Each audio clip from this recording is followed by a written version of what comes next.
어제 말씀에서 저희는 환상 중에 여호와의 영광이 옮겨지는 그러한 모습을 에스겔 선지자가 본 것을 저희가 나누었습니다.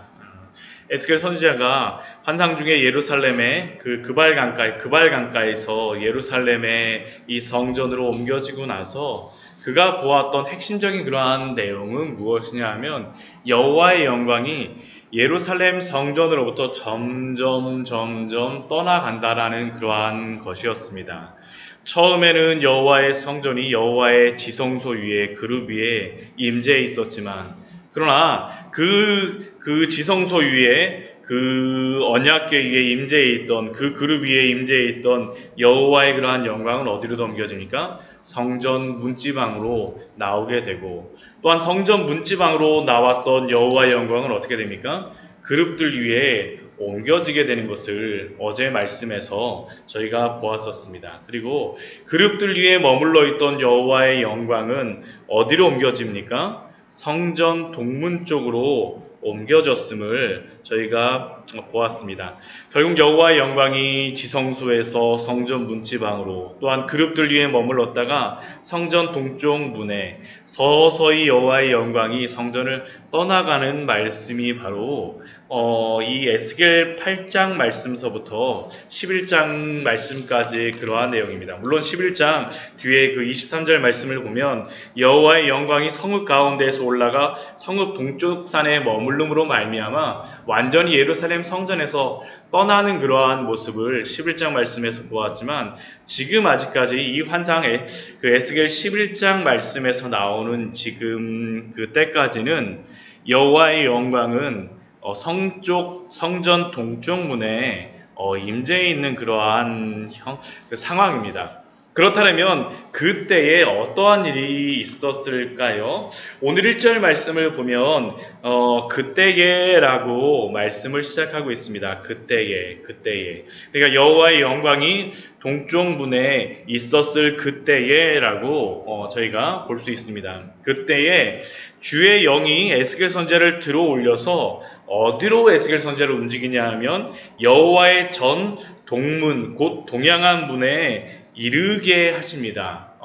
결국 그러니까 지금 여호와의 전 동문 쪽으로 동양한 문 쪽으로 지금 움직이게 되어지는 것입니다. 그러니까 그 여호와의 영광이 지금 어디에 있다고요? 여호와의 성전의 동쪽문에 있는데 하나님께서 에스겔 선지자를 지금 그 여호와의 영광이 임재해 있는 그 동문 쪽으로 지금 움직이십니다. 근데 이곳에는 에스겔 선지자만 있는 것이 아니었습니다. 오늘 말씀은 에스겔서 11장 말씀입니다. 11장 1절 말씀을 지금 보고 있습니다.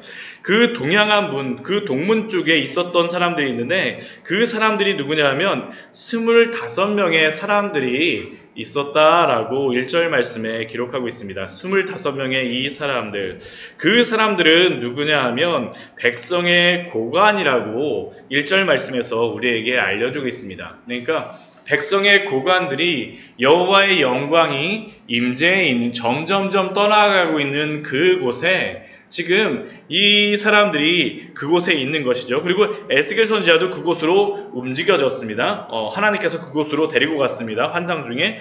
근데 그곳에는 에스겔 선지자가 알고 있는 그러한 사람도 있었습니다. 아수르의 아들 야사냐와 분하야의 아들 블라다를 보았다라고 에스겔 선지자가 기록합니다. 이 25명 중에 에스겔 선지자가 알고 있는 그러한 인물도 있었던 것이죠. 참 반갑다라는 그러한 생각이 들었던 것 같습니다. 그래서 오늘 13절 말씀에 보게 되면 분하야의 아들 블라다가 죽었을 때에 에스겔 선지자가 굉장히 슬퍼하는 그러한 표현을 하죠. 그가 죽었을 때에 엎드려서 오라 주 여호와여 이스라엘의 남은 자를 다 멸절하고자 하시나이까 라고 에스겔 선지자가 이렇게 말하는 것처럼 블라디아 같은 그러한 사람 같은 경우는 에스겔 선지자와 개인적인 그러한 유대 관계도 있었다라는 것을 우리는 충분히 알 수 있습니다. 그런데 이렇게 여호와의 영광이 그 예루살렘 성전 문에 있을 때에 또한 하나님께서 에스겔 선지자를 여호와의 동문 쪽으로 다 움직이셨을 때에 또한 25명의 고관들이 그곳에 있었을 때에 하나님께서 하시는 그러한 말씀이 무엇입니까? 그 25명의 사람들을 이렇게 2절 말씀에서 말씀하십니다. 이 사람들은 불의를 품고 이 성중에서 악한 꾀를 꾸미는 자니라. 지금 우리가 8장 말씀서부터 그 10장까지의 말씀에서는 이 예루살렘 성이 망하는 그러한 이유의 구체적인 그러한 이유를 우리가 무엇으로 보았었습니까? 가장 중요한 이유가 우상 숭배하는 것을 때문에 하나님께서 이들을 심판하셨었죠.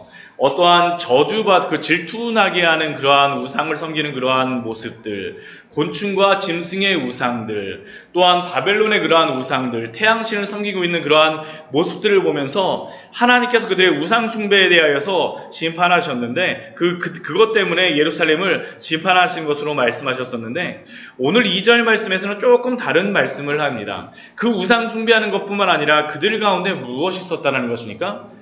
불의를 품고 악한 꾀를 꾸미는 자들이 있었다라는 겁니다. 단순히 그냥 우상 숭배만 하는 것이 아니라 우상 숭배를 통하여서 그들의 삶에 어떠한 결과가 맺어졌다는 겁니까? 불의를 행하는 그러한 것들이 그들의 삶에서 나타났다라는 겁니다. 특히나 이 사람들은 어떤 사람들이었습니까?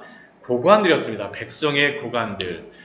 BC 597년에 그 이스라엘의 그 백성들과 이스라엘 백성들이 한번 잡혀가고 나서 남아있는 그 사람들이 남아있던 그런 백성의 고관이라고 하면 그 남아있는 백성들을 잘 다독여야 되는데 이들은 불의를 품고 악한 꾀를 꾸미는 그러한 자였다는 것이죠. 결국 이들의 이러한 불의 때문에 악한 꾀 때문에 하나님이 심판하신다는 것을 오늘 11장 말씀에서는 우리에게 알려주고 있는 겁니다. 그렇다면 그들이 행하는 그러한 불의와 악한 꾀가 무엇이겠습니까? 오늘 3절 말씀에서 그것을 우리에게 알려주고 있습니다. 11장 3절 말씀 저희들 같이 한번 읽어보도록 하겠습니다. 그들의 말이 집 건축할 때가 가깝지 아니한즉 이 성읍은 가마가 되고 우리는 고기가 된다 하나니. 이 말씀을 읽게 되면 이게 도대체 무슨 의미인가라고 해석이 잘 이게 의미가 무슨 의미인지 정확하게 딱 다가오질 않습니다.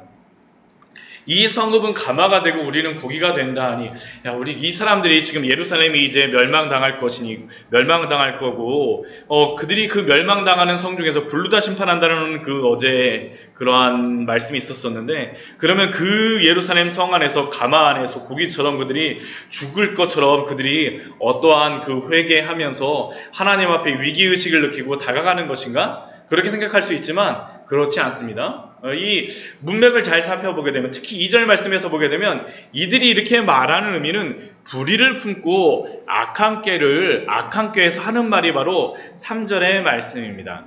이들이 하나였던 집 건축할 때가 가깝지 아니한즉이라는 이 의미가 그 두 가지로서 보통 해석을 합니다. 첫 번째 의미는 무엇으로서 해석하냐 하면 집을 건축하는 것이 어렵다라는 그러한 의미입니다. 집 건축할 때가 가깝지 아니한즉 집 건축할 때가 멀리 있는 것처럼 해석이 되어지는 겁니다. 그런데 이것을 이렇게 해석하는 것뿐만 아니라 두 번째 또 다른 해석을 할 수 있는데 이것은 방금 전에 제가 말씀드렸던 첫 번째 해석과 정반대의 그러한 해석입니다.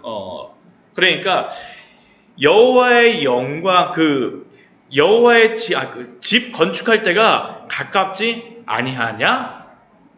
수사의문 같이 이거를 해석을 하는 겁니다. 이러한 의미로도 해석을 하면 어떻게 되는 것입니까? 우리가 집을 빨리 건축을 해야 된다라는 그런 의미입니다. 그러니까 지금은 집을 건축할 때가 되었다라는 것이 두 번째 해석입니다. 근데 이 11장 이 말씀을 잘 보게 되면 첫 번째 집 건축할 때가 어렵다는 그런 의미가 아니라 집 건축할 때가 가깝다라는 의미로서 이것을 해석해야 되는 게 더 맞습니다. 이 사람들이 왜 이렇게 집 건축할 때가 가깝지 아니하냐 하면서 이 25명의 사람들이 우리가 이제 집을 건축해야지 왜 이렇게 이러한 말들을 하겠습니까? 그 뒤에 말 때문에 그렇습니다. 이 성읍은 가마가 되고 우리는 고기가 된다 하나니. 이 말의 의미가 무엇일까요? 이게 성읍이 가마가 되고 안에 고기가 된다는 것은 무엇이냐면 가마가 있어서 그 안에 고기를 안전하게 보호해 준다는 그러한 의미입니다. 이 뒤에 말씀에 보게 되면 11절 말씀에 보면 이 성읍은 너희의 가마가 되지 아니하고 너희는 그 가운데에 고기가 되지 아니할지라 라고 말씀하시고 오히려 심판에 대해서 말씀하시는데 이들이 이 여기서 말하는 이 속담의 의미는 이 성읍이 가마가 되어지기 때문에 예루살렘 성이 우리를 안전하게 지켜주는 그러한 보호막이 되기 때문에 우리는 그 가마 안에 있는 고기처럼 안전하다라는 것이 이들의 생각들이었습니다. 그러니까 이들이 그 다음에 행해야 될 것이 무엇입니까? 빨리 우리가 할 수 있을 것만큼 할 수 있을 만큼 최대한 집도 아름답게 짓고 이 성은 절대 함락되지 않을 거야. 그러니까 우리가 집도 아름답게 짓고 이 안에다가 무엇을 꾸밀지 한번 고민해 봅시다 하면서 이 25명의 사람들이 모여서 말하고 있는 것이었습니다. 결국 이들이 이렇게 행하는 그러한 이유가 무엇이겠습니까? 지금 이 백성의 고관이라고 이야기하는데 이들의 마음속에는 무슨 생각이 있었었냐 하면 지금 포로로 잡혀가 있는 그러한 사람들은 하나님의 저주를 받은 사람이고 오히려 이 예루살렘 성 안에 있는 사람들은 어떤 사람일까요? 하나님의 은혜를 입어서 구원을 받은 그러한 사람이라는 생각이 이들 머릿속에 가득히 있었던 것입니다.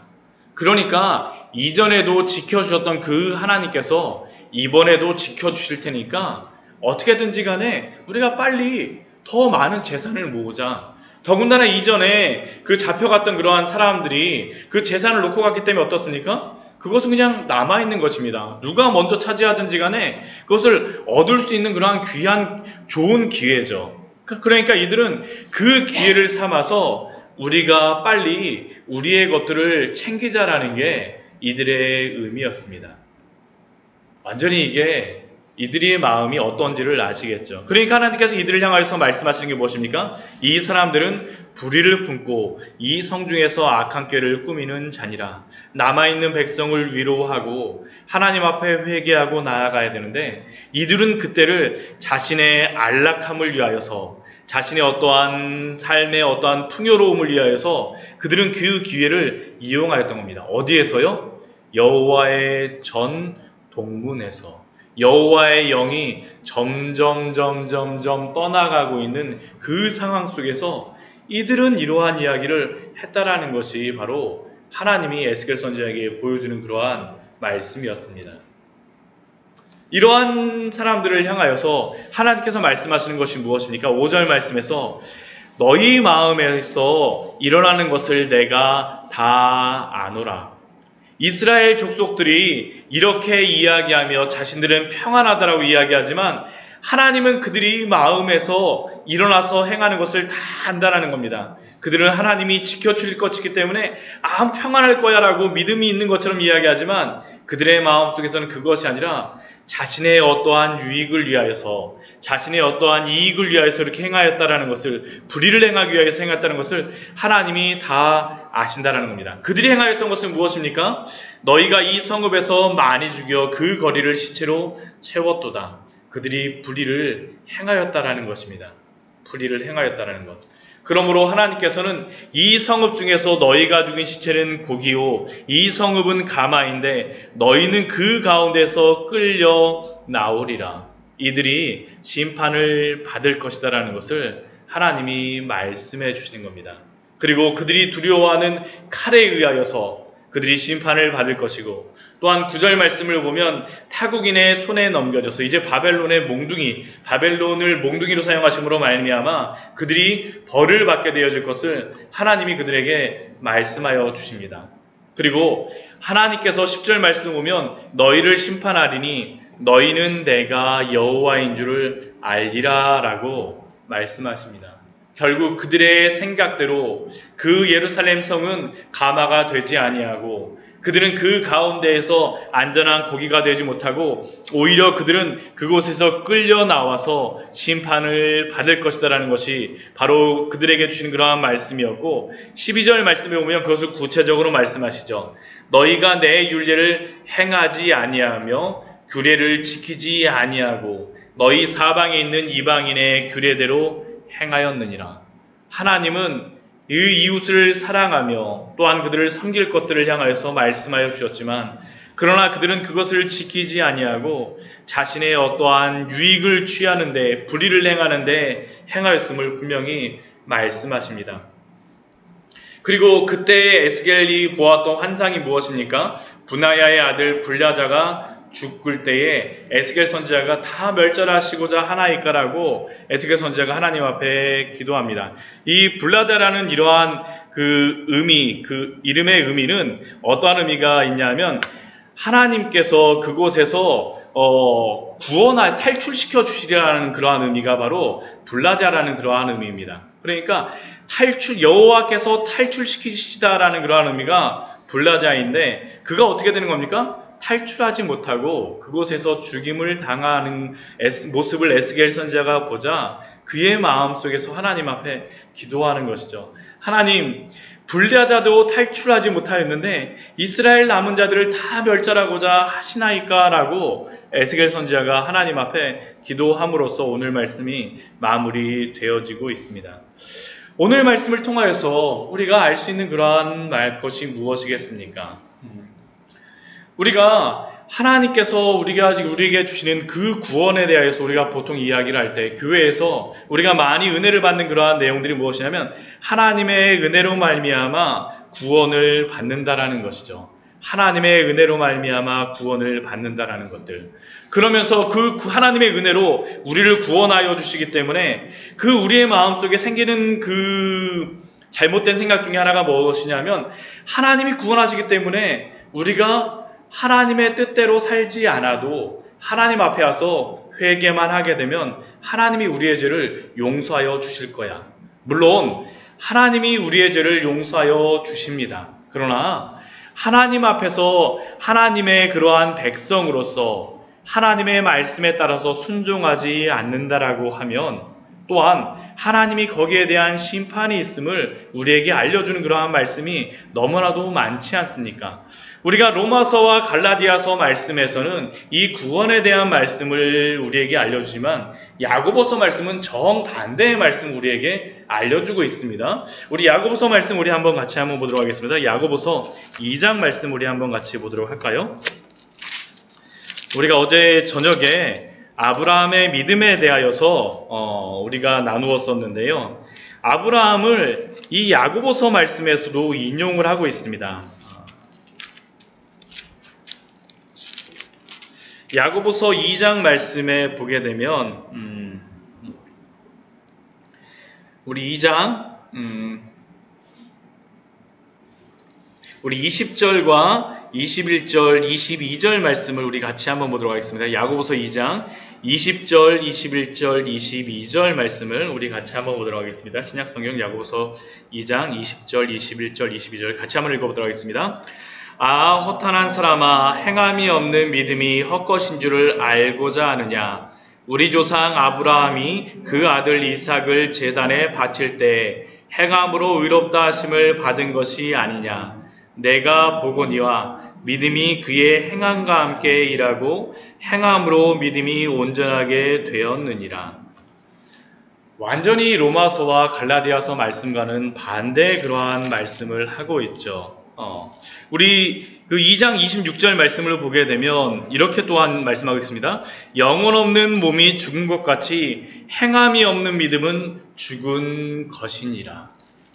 로마서 말씀을 보고 야고보서 이 말씀을 볼 때 이 야고보서 말씀이 제대로 이해가 안 되는 경우가 있습니다. 왜냐하면 이게 정반대의 이야기를 하는 것처럼 보이기 때문입니다. 그래서 한때는 루터와 같은 그러한 종교개혁자는 야고보서 말씀을 지푸라기 서신이라고도 말씀하였습니다. 그러나 그 나중에 그 루터가 이 야고보서 말씀을 보았을 때 그렇게 해석하지 않았었죠. 이 야고보서 말씀에서 우리에게 알려주는 그러한 말씀이 무엇입니까? 하나님께 구원받은 그러한 성도들은 그 구원받은 성도들로서 참된 믿음의 순종의 열매가 드러날 수밖에 없다라는 것이죠. 단순히 내가 믿습니다라는 입술의 고백으로 뿐만 아니라 그 믿음으로 말미암아서 그 삶에서 참된 순종, 아브라함이 이삭을 바쳤다라는 것은 그가 믿음으로 바치게 되어졌지만 그가 그 믿음을 가졌을 때에 바치고자 하는 그러한 행함과 순종이 있었다는 것을 우리에게 알려주고 있습니다. 사랑하는 성도 여러분, 오늘 이스라엘 백성들에게 하나님께서 에스겔 선지자에게 이 말씀을 하여 주시는 것은 다른 것이 아닙니다. 이들이 하나님의 그러한 믿음을 가진 것처럼 이야기하였었지만, 그러나 하나님이 이곳에서 떠나십니까? 왜 그러십니까? 그들의 그러한 우상 숭배와 함께 그들의 불의한 행동을 보시고 하나님이 그들에게 심판하시는 그러한 것이 바로 오늘의 말씀입니다. 만약 우리가 예수님을 믿는다라고 하면서도 예수님을 믿는 참된 믿음의 순종의 열매들이 나오지 않는다라고 하면 우리의 믿음은 사실은 우리가 믿음이 없다라는 것을 증명함을 또한 성경은 우리에게 알려주고 있습니다. 그렇게 오늘 하루의 삶 속에서도 예수님을 참되게 믿으시고 그 믿음 안에서 참되게 순종함으로 거룩한 하나님의 백성으로 살아내시는 우리 귀한 성도님들 되시기를 축원합니다. 같이 기도하도록 하겠습니다. 하나님 아버지,